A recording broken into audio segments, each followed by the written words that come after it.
모세는 성경의 인물 중에서도 비교적 널리 알려진 사람입니다. 그의 이야기는 일찍부터 기독교계는 물론이고 서구 사회에 깊은 울림을 가져다 주었습니다.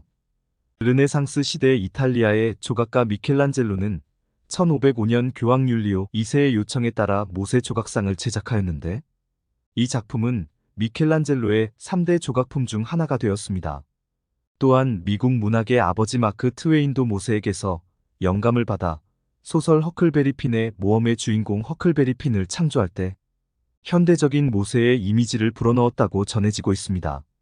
그리고 이미 고전이 된 영화 10개나 디즈니의 만화 영화 이집트 왕자도 대중들에게 모세의 모습을 뚜렷이 각인시켰습니다.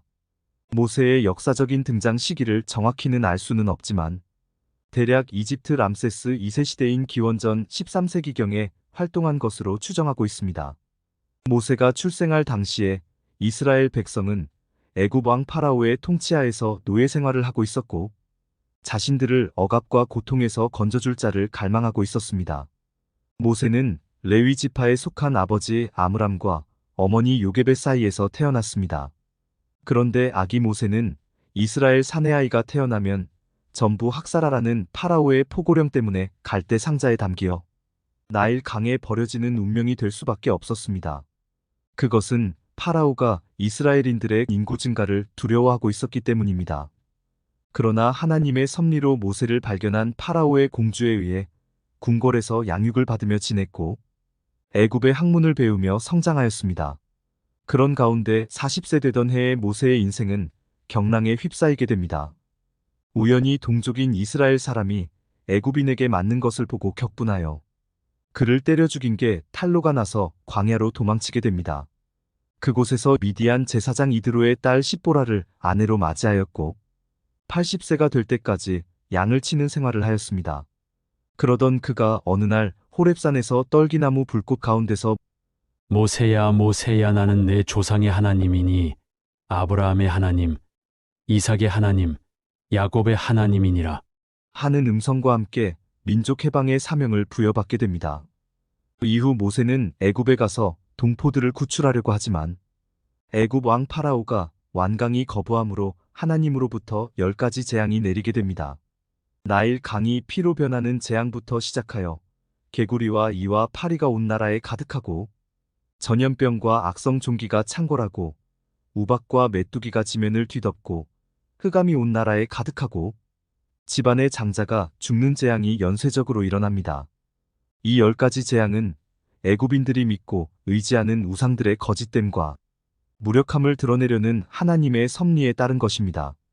그렇게 완고하게 버티던 파라오는 결국 장자가 죽는 10번째 재앙을 겪은 후에야 이스라엘 백성이 애굽에서 나가는 것을 허락하였습니다.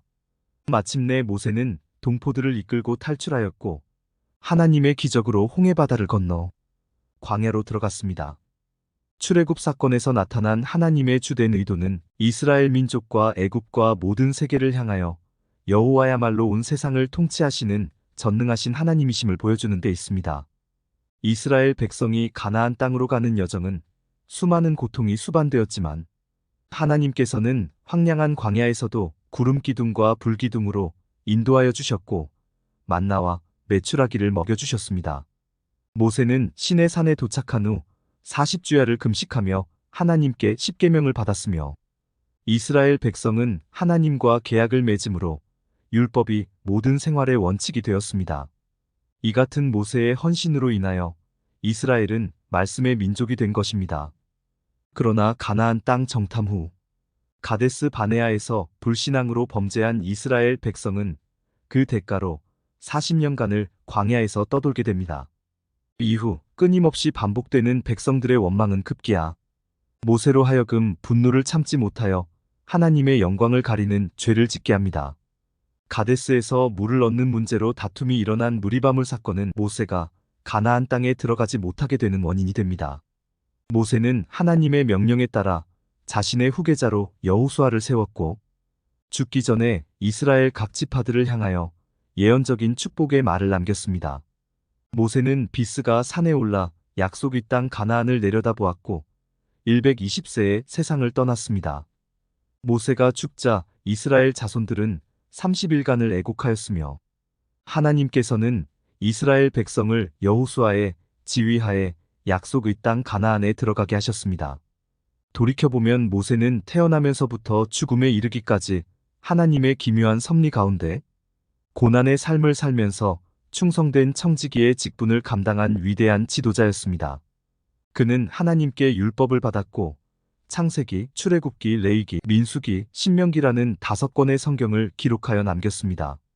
모세는 사후에 더 빛나는 평가를 받았으며 신약 성경에서 82번 언급되어 가장 많이 인용되는 구약의 인물이기도 합니다.